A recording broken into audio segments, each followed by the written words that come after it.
तर हिंदी मालिकेतली प्रसिद्ध अभिनेत्री श्वेता तिवारींनी तुकाराम मुंडेजी कुठे आहात इथे लक्ष द्या अशी एक स्टोरीज इंस्टाग्रामवरती टाकली आहे। श्वेताने एका खासगी ॲपवरनं एनर्जी ड्रिंक मागवलं होतं, पण त्या पार्सल सोबत एक जिवंत झुरळही तिच्या घरी पोहोचलं। श्वेतांनी शेअर केलेल्या व्हिडिओमध्ये तिच्या घरातल्या फर्निचरवरती एक लहान झुरळ फिरताना दिसतंय। एकीकडे श्वेताने मजेत ड्रिंक्स बरोबर झुरळ फ्री आल्याचं म्हटलं, पण तुकाराम मुंडेंना टॅग करत तिने संतापही व्यक्त केला।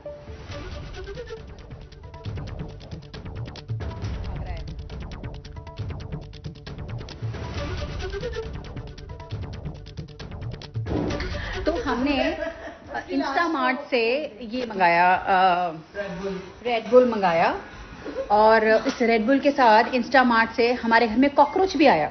ये देखिए, कॉकरोच पूरे घर में भाग रहा है।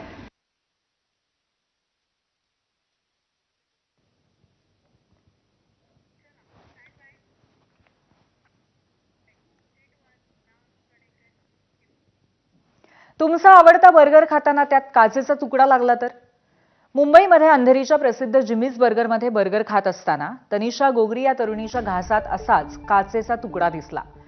तनिषा गोगरी आपल्या मैत्रिणीसह 16 ऑगस्टला जिमीज बर्गरमध्ये कोरियन व्हेजी बर्गर खात होती आणि खाता खाता तनिषाला काचेचा तुकडा दिसला। तिने तात्काळ हॉटेल व्यवस्थापकांना कळवलं आणि FDA आणि पोलिसांकडेही तक्रार केली।